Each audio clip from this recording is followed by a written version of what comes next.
नमस्कार दोस्तों, मैं हूं अभय कुमार। आप देख रहे हैं अपना खास कार्यक्रम बिहार समाचार।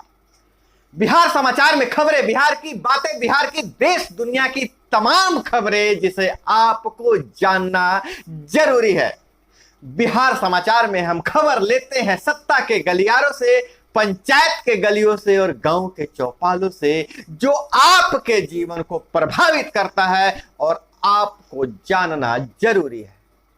बिहार समाचार में हम बात करेंगे, बिहार से शुरुआत हुई है मिशन 2024। लोकसभा चुनाव में मोदी को हराने के लिए सारे दल एकजुट हो रहे हैं, जिसके अगुआ नीतीश कुमार बने हैं। पटना में 15 दलों की बैठक हुई। साथ लड़ने के लिए 15 दल सहमत हो गए। एजेंडा हुआ, नेतृत्व कौन करेगा, तो तय हुआ शिमला में बैठक में नेतृत्व तय किया जाएगा। मिशन 2024 के लिए पहली बार विपक्ष इतनी बड़ी बैठक कर रहा है।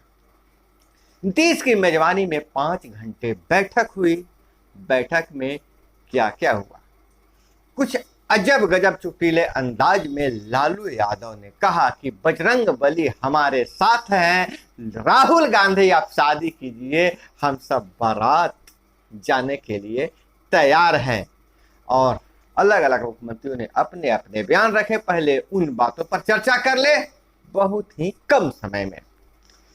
खरगे राज्यों के हिसाब से अलग रणनीति बनेंगे, खरगे का बयान है। कांग्रेस अध्यक्ष मल्लिकार्जुन खरगे का यह बयान आया। तो वहीं डी राजा भाकपा के महासचिव डी राजा ने कहा, देश बचाने को भाजपा को हराना जरूरी है। और वहीं वरिष्ठ कांग्रेसी नेता राहुल गांधी ने कहा, इकट्ठा होकर देश को बचाएंगे। देश के बचाने की बात हो रही है, लेकिन तय करना है कि देश को बचाने की बात हो रही है या अपनी सत्ता बचाने की बात हो रही है। खैर, आगे देखते हैं ममता बनर्जी ने क्या कहा। तो ममता बनर्जी ने कहा, भाजपा अब की जीती तो चुनाव नहीं होगा, उसे हराएंगे। और वहीं कश्मीर के उमर अब्दुल्ला ने कहा, कश्मीर से कन्याकुमारी तक सब साथ, यह सत्ता नहीं सिद्धांत की लड़ाई है। अब उमर अब्दुल्ला के पास कौन सा सिद्धांत है, पाकिस्तान वाला कि हिंदुस्तान वाला, यह देखने की बात है। तो उसी पर महबूबा मुफ्ती ने कहा कि गांधी ने मुल्क को गोडसे का मुल्क नहीं बनने देंगे, गांधी के मुल्क को गोडसे का मुल्क नहीं बनने देंगे।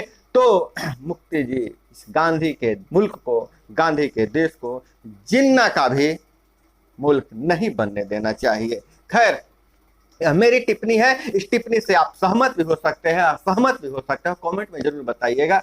लेकिन टिप्पणी करेंगे क्योंकि यह हमारे और आपके बीच बातचीत है। सिर्फ खबर ही नहीं होती है, विचारों का आदान प्रदान भी होता है। और तो इधर नीतीश कुमार की बात के बाद है, तो नीतीश कुमार ने कहा, भाजपा देश का इतिहास बदलने पर आमदा है। अब इन सबों पर अमित शाह का पलटवार, विपक्षी एका असंभव बैठक बस फोटो सेशन है। अमित शाह ने तंज कसा है और केजरीवाल नाराज हो गए। इस बैठक में मतलब सिर मुड़ाते ओले पड़े। जब बैठक हो रही थी तो केजरीवाल नाराज हो गए। केजरीवाल ने कहा, केंद्र के अध्यादेश पर कांग्रेस का रुख साफ नहीं, ऐसी बैठक में हम आगे शामिल नहीं होंगे। हम आपको बता दें कि जब बैठक के बाद संयुक्त प्रेस कॉन्फ्रेंस का आयोजन किया गया तो उससे केजरीवाल गायब हो गए, केजरीवाल नहीं रहे। हालांकि ममता बनर्जी ने कहा कि जब ममता बनर्जी ने कहा कि आपने भी तो मेरा साथ नहीं दिया था केजरीवाल को, तो वहीं महबूबा मुफ्ती ने भी केजरीवाल से कहा कि 370 के मुद्दे पर आपने सरकार का साथ दिया था। हालांकि ममता बनर्जी के बारे में और साफ कर दूं, ममता बनर्जी ने कहा कि अब हम साथ मिलकर लड़ रहे हैं चुनाव, तो कांग्रेस हमारे राज्य में मेरे खिलाफ प्रदर्शन क्यों कर रही है। कुल मिलाकर यह जो बैठक हुई 15 दलों की, सहमति से ज्यादा असहमति पर चर्चा हुई, लेकिन अब आगे शिमला में बैठक में यह तय होगा कि इस पूरे नेतृत्व का नेता कौन। यह हुई बैठक की बात, लेकिन उससे पहले राहुल गांधी पटना के सदाकत आश्रम में गए, यानी कि कांग्रेस के कार्यालय में गए। 5 मिनट के भाषण में राहुल गांधी ने कांग्रेसियों को चार्ज कर दिया। जो कांग्रेसी बुझे बुझे थे, जो डिस्चार्ज हो रहे थे, उन्हें चार्ज कर दिया। राहुल गांधी ने कहा कि कार्यकर्ताओं से राहुल गांधी ने क्या कहा कि आप हमारे बब्बर शेर हैं। राहुल गांधी ने कांग्रेसी कार्यकर्ताओं को कहा कि आप हमारे बब्बर शेर हैं, पार्टी की रीढ़ हो। और खड़गे ने कहा बिहार जीत गए तो सारा हिंदुस्तान जीत लेंगे, और झंडा बैनर के पीछे पार्टी के समर्थक लगाते रहे नारा। और इधर अगर बात करें इससे पहले कुछ घटनाक्रमों के, तो 8 चार्टर्ड विमान से आए थे 13 दल के 27 नेता। दिल्ली, मुंबई, रांची, लखनऊ, चेन्नई, कोलकाता, पुणे से गुरुवार से शुक्रवार तक कुल 8 चार्टर्ड विमान विपक्षी दल के 13 दल के 17 नेताओं को लेकर आया था। स्टेट हैंगर में 6 चार्टर्ड विमान की पार्किंग किया गया, जबकि 2 को एयरपोर्ट पर के पार्किंग में ही लगाया गया था। स्टेट हैंगर में लगे चार्टर्ड विमान की देखरेख के लिए पुलिस तैनात की गई थी। नेताओं के स्वागत में जगह जगह पुष्प वर्षा किया जा रहा था। राहुल गांधी के स्वागत में मोदी ने कहा विपक्षी एकता बैठक की निकली हवा, तो वहीं परिवारवादी और भ्रष्टाचारियों में मोदी के नाम पर दहशत है, यह सिन्हा का बयान है। और इधर अगर बात करें तो ये तो बिहार और हिंदुस्तान की बात हुई। अगर सुदूर 7 समंदर पार अमेरिका में क्या चल रहा है तो उसकी भी चर्चा कर लिया जाए। आज अमेरिका की अखबारें मोदी और बाइडेन के तस्वीरों से रंगी पड़ी है। फ्रंट पेज से लेकर लीड खबर जो है तो मोदी उसमें छाए हुए हैं, और उसमें बनाया गया है शीर्षक यह रात 2 महान राष्ट्रों का, 2 महान मित्रों और 2 महाशक्तियों के लिए। बाइडेन का बयान है कि ये जो रात है जहां मोदी को पार्टी दी गई थी, भोज पे बुलाया गया था, कहा कि यह रात 2 महान राष्ट्रों, 2 महान मित्रों और 2 महाशक्तियों के लिए है। बाइडेन का बयान है स्टेट डिनर में भारतीय संस्कृति, केसरिया रंग के फूल, राष्ट्रीय पक्षी मोर, कमल की आकृति से सजा व्हाइट हाउस का डाइनिंग हॉल। ऐसा लग रहा था कि पूरा हिंदुस्तान अमेरिका में शिफ्ट कर गया है। व्हाइट हाउस हिंदुस्तान में और भगवा मय हो गया था।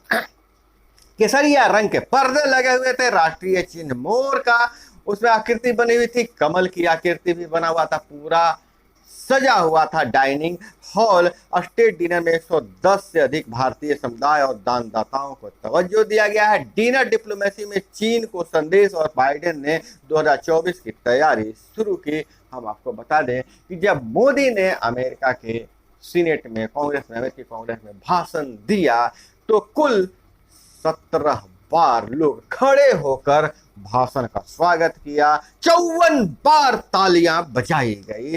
तो यह अमेरिकी इतिहास में, अमेरिका के संसद के इतिहास में पहली घटना है जहां वहां के व्हाइट हाउस में भारत माता की जय, जय हिंद और वंदे मातरम के नारे लगे। तो यह भारत के बढ़ते प्रभाव का यह संदेश है। आज के बाद जब भी यह इतिहास लिखा जाएगा, लोग पीछे पलट कर देखेंगे तो अमेरिका में यह मोदी का भाषण याद रखा जाएगा। हालांकि बहुत सारे विपक्षी दल मोदी के लड़खड़ाने पर कहीं कहीं अंग्रेजी के शब्दों के उच्चारण पर तंज कस रहे हैं, लेकिन यह मिला जुला कर यह जो यात्रा रही, मोदी की जो यात्रा रही, इसकी चर्चा सारे विश्व में हो रहा है। पूरे विश्व के लोग इस यात्रा को, इस संबोधन को याद कर रहे हैं। वहीं हमारे पड़ोसी देश पाकिस्तान में तो बहुत ही ज्यादा चर्चा हो रही है। खैर, भारत अमेरिका दोस्ती का नया दौर शुरू हो चुका है, और अपनी राय कमेंट में जरूर दीजिएगा। और बात करें बिहार के 25 जिलों के, बात करें बिहार की अगर बात करें तो बिहार के 25 जिलों में सक्रिय है मानसून। अच्छी बारिश के लिए करना होगा 8 दिन का इंतजार। 48 घंटे के भीतर नालंदा, नवादा, रोहतास पहुंचेगा मानसून। 24 घंटे के बाद तापमान में होगी गिरावट। 25 दिनों के बाद बिहार के सभी जिलों के पास पारा 40 से नीचे चला जाएगा। इधर देश में मानसून ने पकड़ी रफ्तार, एक ही दिन में उड़ीसा पार कर छत्तीसगढ़ होते हुए मध्य प्रदेश सीमा तक पहुंचा है मानसून। और वहीं बिजली अब स्मार्ट हो गई है बिहार में। नहीं, बिहार नहीं, पूरे देश की बिजली स्मार्ट हो गई है। केंद्र सरकार ने time of day TOD tariff शुरू किया है। केंद्र सरकार ने अब दिन में 8 घंटे से 10 से 20% सस्ती बिजली मिलेगी। पीक आवर में इतनी ही महंगी मिलेगी बिजली। घरेलू उपभोक्ता के लिए अप्रैल 2025 से लागू होगी प्रणाली। पीक सोलर सामान आवर्स के लिए अलग टैरिफ। आपको याद होगा जब टेलीफोन का जमाना था तो टैरिफ अलग अलग होते थे। संडे का टैरिफ अलग होता था, रात 7-6 बजे से 9 बजे तक का टैरिफ अलग होता था, दिन का टैरिफ अलग होता था, टेलीफोन बिल का अलग अलग उठता था। उसी तरह से बिजली में भी टैरिफ होगा। जो पीक आवर होती है, जब बिजली ज्यादा खपत होती है उस समय टैरिफ महंगी होगी, और जब बिजली कम खपत होती है उस समय टैरिफ सस्ती होगी। तो लोग अब अलग अलग तरीके से इसका उपाय निकालेंगे, वैकल्पिक व्यवस्था करेंगे। जब महंगी टैरिफ के समय आपूर्ति बंद करके इन्वर्टर से काम ले सकते हैं, या फिर जो उसका विकल्प सोलर पैनल का बिजली उपयोग कर सकते हैं। तो हिसाब किताब से बिजली खर्च करना पड़ेगा, क्योंकि अब केंद्र सरकार ने time of the day TOD tariff शुरू किया है। और शुरू जो हो जाएगा 2025 अप्रैल 2025 से यह लागू हो जाएगा। और TCS नौकरी के बदले रिश्वत, 4 अधिकारी बर्खास्त। एक फील्ड सेलर के लिए रिश्वत ने दावा किया था। मुंबई से खबर आ रही है। और गोपालगंज में गंडक नदी से तस्कर ला रहा था यूपी से शराब। नाव पर उत्पाद विभाग का बोर्ड लगाकर शराब की तस्करी। एक तस्कर गिरफ्तार हो गया है। और वहीं पटना यूनिवर्सिटी में PhD में दाखिले के लिए PG के नंबरों पर सबसे अधिक वेटेज, 505 सीटों पर होगा नामांकन। पाटलिपुत्रा विश्वविद्यालय में दूसरी मेगा सूची के अनुसार कल तक होगा दाखिला। और इधर सामाजिक बीमा कल्याण प्रणाली से मजदूरों की सुरक्षा का प्रयास करें ताकि कवरेज मिले। पटना में G20 के अंतर्गत 2 दिवसीय L20 शिखर सम्मेलन संपन्न हो गया है। वहीं चोरी करते धराया युवक, तो लोगों ने पीट कर मार डाला, 3 गिरफ्तार। यह खबर आ रही है सीतामढ़ी से। सीतामढ़ी में मॉब लिंचिंग, पीड़ित के परिजनों के आवेदन पर पुनौरा में केस दर्ज कर दिया गया। वहीं समस्तीपुर से खबर आ रही है, दिन दहाड़े वारदात किया गया है। कोचिंग से लौट रही छात्रा को साइकिल से खींचकर सिर में 3 गोली मार दी, मौत हो गया। उसकी सहेली बेहोश हो गई। और मधेपुरा से खबर आ रही है, हाई स्कूल गेट के सामने भीड़ के बीच युवक को मारी गई। भाई के साथ मालिक की पत्नी का था प्रेम प्रसंग, प्रतिशोध के लिए चालक की हत्या, सड़क जाम। मधेपुरा से यह खबर आ रही है। 1 माह पहले पिता की हत्या, अब सोशल मीडिया पर मां बहन समेत ग्रामीणों को मारने को दे रही है धमकी। 20 मई की रात रामा के पुत्र ने ही ईंट से कूचकर बेरहमी से मार डाला था। यह खबर आ रही है बेतिया से। तो बिहार में थोड़ी सी कानून व्यवस्था पर ध्यान देने की जरूरत है। शिक्षा विभाग को विश्वविद्यालयों में एक गड़बड़ी मिली, सुधारने की चेतावनी दी गई है। और वहीं स्कूल में हर सप्ताह कम से कम 2 बार निरीक्षण कर शिक्षक व छात्रों की उपस्थिति से लेकर पढ़ाई की होगी जांच। यह सरकार का फरमान है। और इधर अगर बात करें तो भारत में 2500 पार्टियां हैं। अमेरिका के जो भाषण हुआ है उस पर थोड़ा सा ध्यान दें कि भारत में 2500 पार्टियां हैं, 22 भाषाएं, फिर भी हमारे एक स्वर हैं। दुनिया के सबसे पुराने लोकतंत्र अमेरिका की संसद में बोले PM नरेंद्र मोदी।